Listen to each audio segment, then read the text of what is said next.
my name is Derek from Tomcat Gas Training and welcome to this video all about balancing central heating systems. So, it can get quite messy and quite complicated this, so let's just get on with the video and find out how we're going to be balancing a central heating system. Now, before we get cracking on this video, please could you take some time to subscribe and don't forget to hit that notification bell because you want YouTube to tell you when we're uploading videos. Remember, mainly Mondays and Wednesdays. Now let's get back to Derek and get on with the video then. Now, according to our benchmark scheme, which is what you'll find in the back of the manufacturer's instructions for the boilers, it now says that we have to balance our central heating system.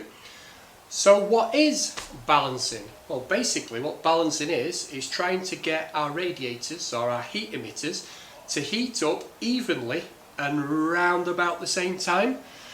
So the only way we're going to be doing this is making sure our pipe sizing's good and our flow rates are right going to the radiators, because if we get this wrong, the more flow we've got going to a radiator, the hotter the room will go, and the least flow we're going to get going to a radiator, then the colder the room's going to be. Because what we're trying to do is we're trying to achieve a certain temperature or a given temperature at each room. So say 21 degrees for a living room or dining room, 18 degrees for hallways, and say 22 degrees for a bathroom, because you're going to be naked. So basically, in a nutshell, balancing is trying to make sure our radiators heat up to a given temperature at the right time. Now, I think this is probably going to be really hard for any gas engineer to actually complete and do if they haven't installed the radiators for the system. So basically we've just gone and done a boiler swap. So then balancing the system can then become incredibly difficult. Also, depending upon the time of the year, will also depend on how we balance this system. So most of the central heating systems in the UK are designed on a few factors.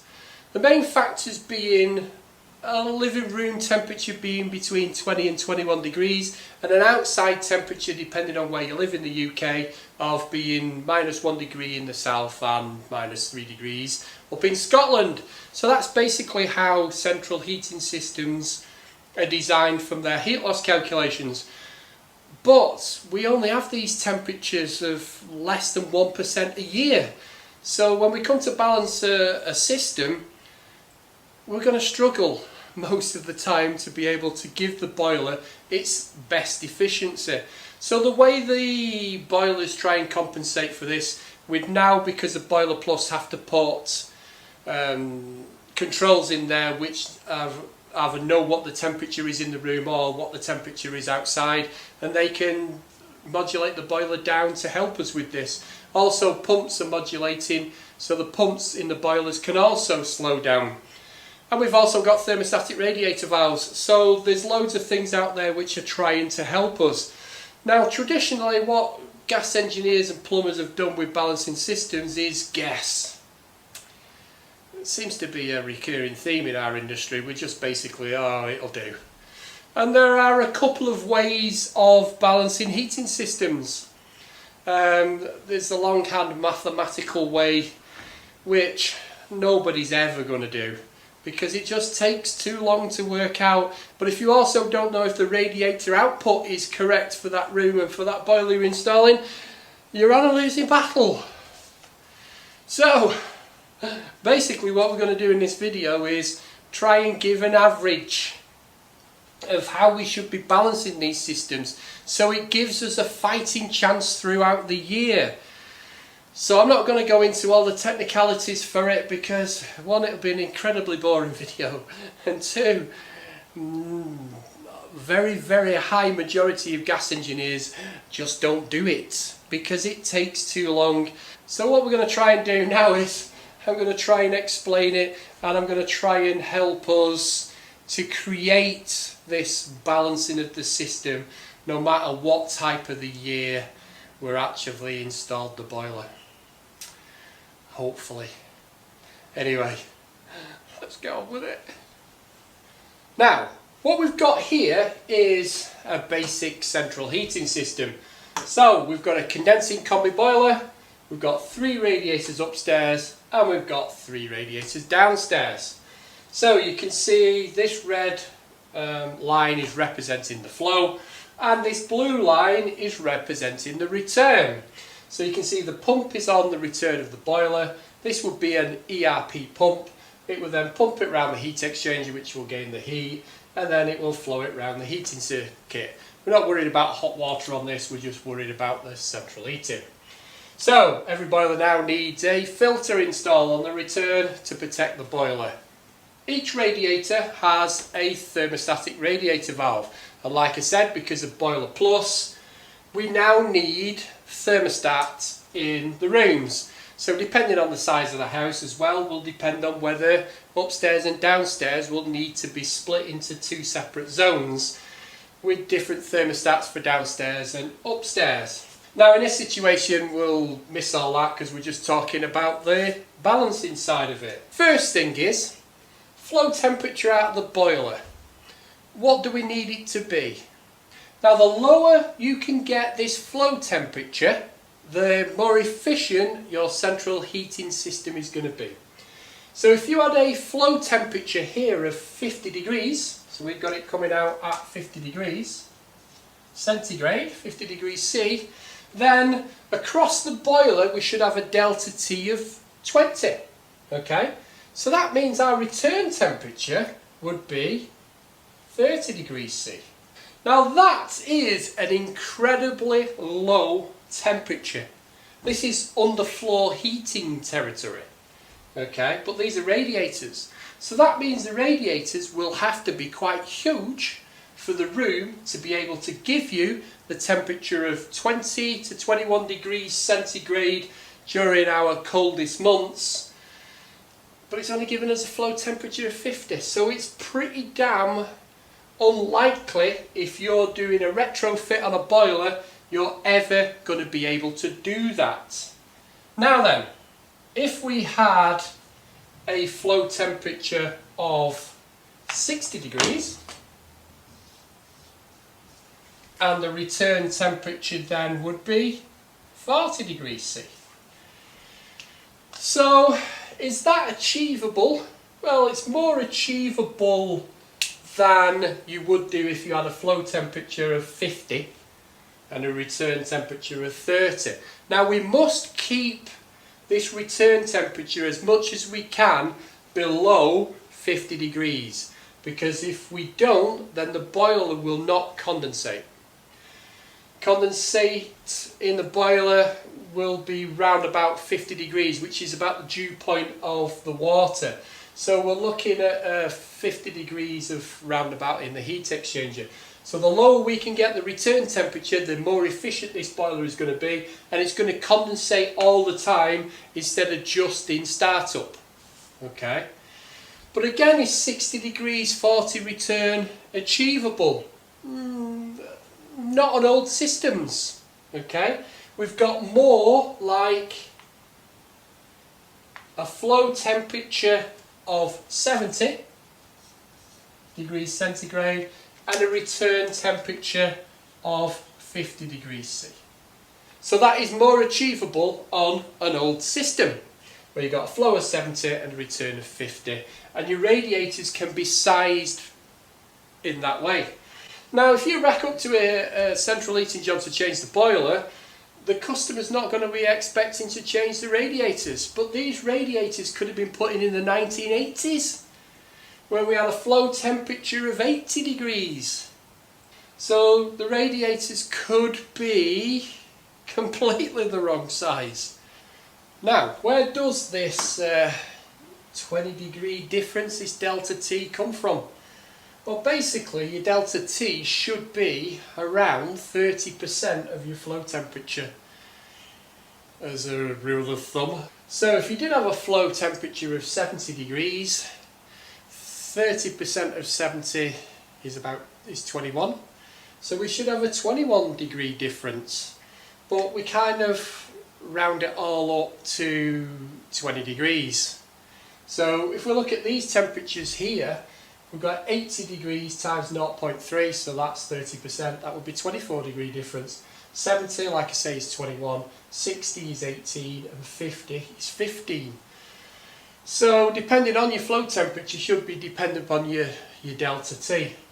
And these figures are kind of more realistic than the 20 degrees, but don't really get hung up on it because it's incredibly hard to do when you're just changing a boiler. So I always say, as long as you're within between 10 and 20 degrees difference on your delta T and you're still below the 50, then your boiler will condensate. If it goes higher than that 50 degrees, then there's less likelihood of this boiler actually condensating. And praise the Lord for ERP pumps, because they help us massively, and weather comp also helps massively with this. So this is what we're trying to get. We're trying to get a flow temperature of 70, a return temperature of 50, which is kind of our best practice. Not 80-60, because if we did 80-60 then it won't be condensing. But we still need to get this room temperature of 20-21 degrees, and again, the lower you can reduce your comfort temperature, the more efficient your system's going to be. So the first part of this we're going to look at is trying to get the temperatures through the radiators by using what we call the delta T temperature. So that's the flow temperature going into the radiator and the return coming across. Okay, so let's have a look at that first. So how are we going to achieve this then? Well, let's say, like we've said, we've got a flow temperature of 70 degrees C and we've got a return temperature of 50 degrees C, which should be easily achievable with a new or an old system. So that means on our flow pipe here, we've got 70 degrees coming along here. Okay, but water is very, very lazy and will like to take the easiest route. So we've got the pump inside the boiler, which is an ERP pump, an energy rated product pump. That means it will reduce its speed the more pressure it receives in the system. These ERP pumps are also burner linked. So that means the slower the pump goes, then the lower the burner will go, it will modulate down. These ERP pumps are also supposed to save electricity because they're slowing down. Saves about £5 a year on a fixed speed one. Anyway, so they play a massive part in the efficiency of the boiler, the pumps. So that's why we have these ERP pumps in the high efficient new condensing boilers. Okay, so you could get a situation where this first radiator here is incredibly hot and that one is incredibly cold. So this is why we need to balance this system. So how do we achieve it across the radiator? So we're going to use the radiator valves. So on this side is a thermostatic radiator valve, and on here we've got a wheel head or a lock shield valve. Wheel heads are not really good enough for this, we need lock shield, so once they're set up you don't mess with them. Now you also notice on the drawing I've put my flow and return at the bottom of the radiator. Does that make any difference? Slightly. Tiny little bit in energy. If you put the thermostatic radiator valve at the top of the radiator and the lock shield down at the bottom, we will get a little bit more efficient out of the system. Nothing really to worry about. But the good thing about the valve being at the top is, people like me with a glass back, it's easier to turn on and off, and it's alright for the elderly, they can turn it on and off instead of having to bend down. But it doesn't really make that much of a difference, just a tiny little bit. So first of all, let's have a look at these valves and see how they are going to help us achieve this balance across the radiators so we can get this delta T at the boiler of 20 degrees. Let's go and have a look at them then. So let's have a closer look at these two types of valves. So first of all, let's have a look at this lock shield. So you can see the seat down there and the plunger, and it's kind of like a tap without a washer in it. So if I screw it down as if I'm turning the tap off, so I'm going clockwise, so from the top I'm going clockwise, you can see it's going down and it's turning off. Okay, now this isn't the best valve to use because it isn't actually a lock shield valve, because you can actually turn this. So if that was missing, there was a cover over the top of it, so you can't adjust them. They're the best ones to use. So that's how these work. So basically turning it down will turn it off, and turning it up will allow the flow to come in.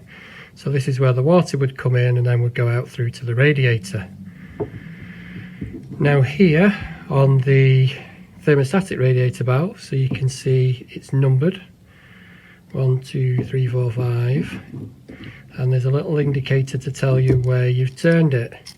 So that is all the way off. So that is frost protection, so it won't let the room go below 5 degrees. And then these are your temperature settings, and if you turn it to 5, they go all the way on. So when you can see I turned it down, you can see the spindle is going down again, and then it goes all the way to off, which is there. But what that's doing now is that's stopping the spring being able to push up with the pump pressure. So what happens here now is whatever I set that to, so if I set it to number 3, when the temperature is activated at the top here, this will then push the plunger down and turn it off and stop the pump pushing the water back in. Okay, and obviously if you turn it all the way on, it won't be able to turn off because it overrides the temperature. So never put them on 5 because it will never turn off. So that's what they look like inside. These two different types of valves. So that's your thermostatic valve, and this is your what we call a lock shield valve, even though this one isn't, because it's a wheel head valve we would call this one. So that's your rad valves. So now you know how we're going to achieve this delta T across the flow and the return by using the lock shield valve at this end. Now another thing about the lock shield valve, not all of them are exactly the same.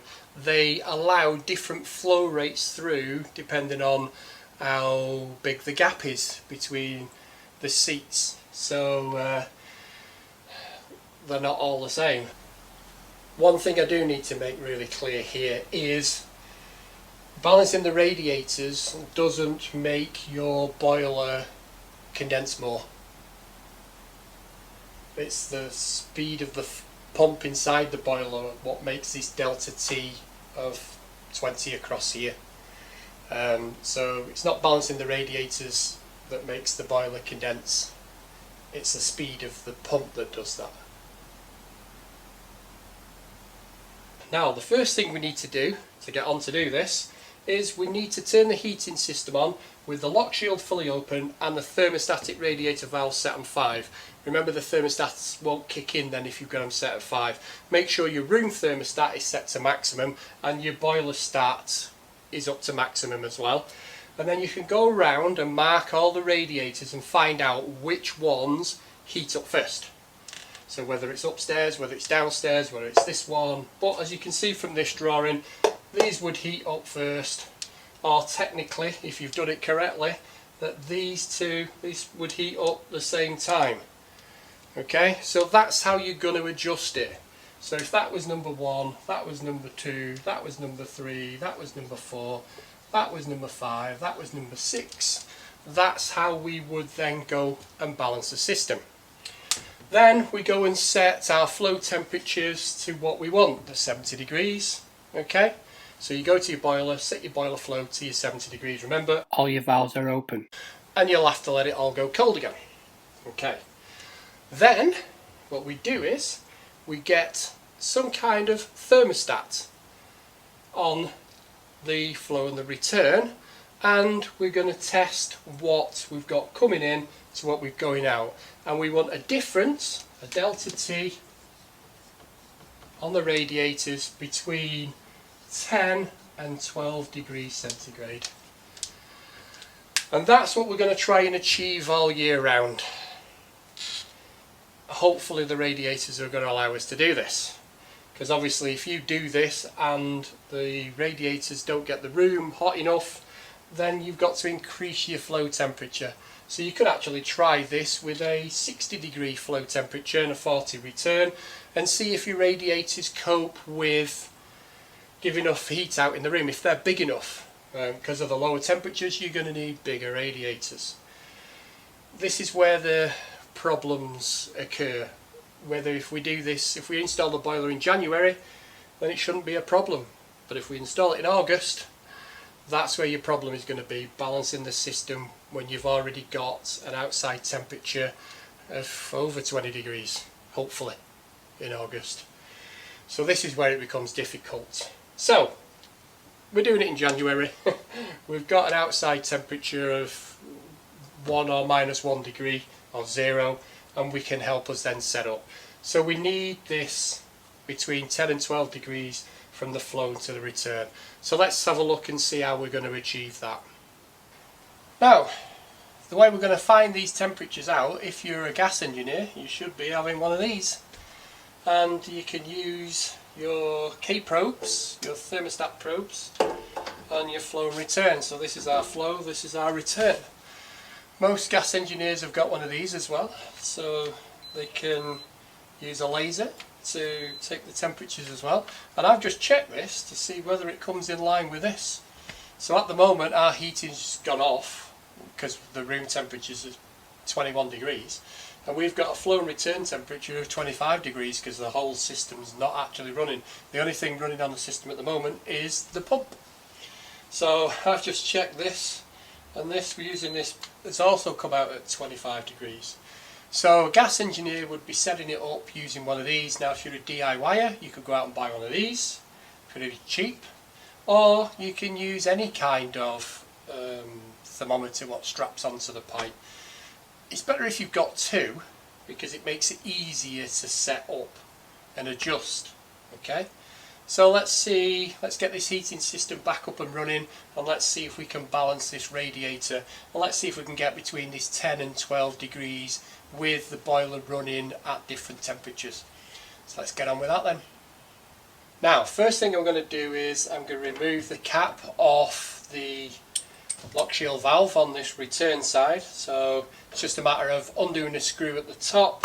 Once you've undone the screw, you can then remove the top.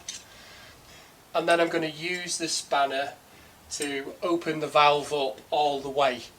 So you would open it anti-clockwise from the top to make sure it's all the way open, and you would close it going clockwise because it's on a spindle.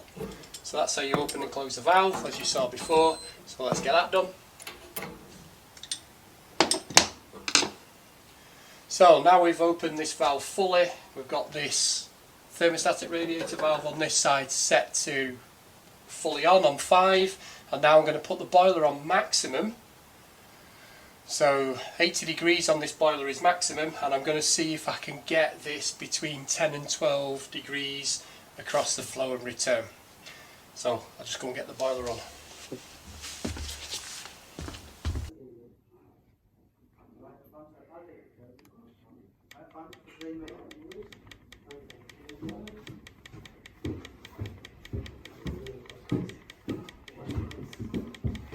Thanks, Derek. You're off. Okay, guys.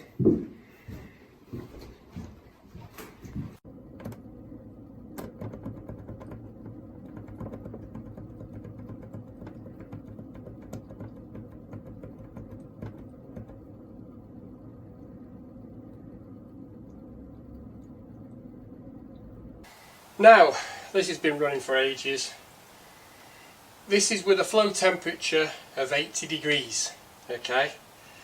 So I've got 57 on the flow and I've got 52 on the return, so I've only got a 5 degree difference But remember, I've got an 80-degree flow rate on my boiler, and that valve down there, that I've virtually closed it off. Now the room temperature in here has gone way over 20 degrees. Okay, let me just find out what it is.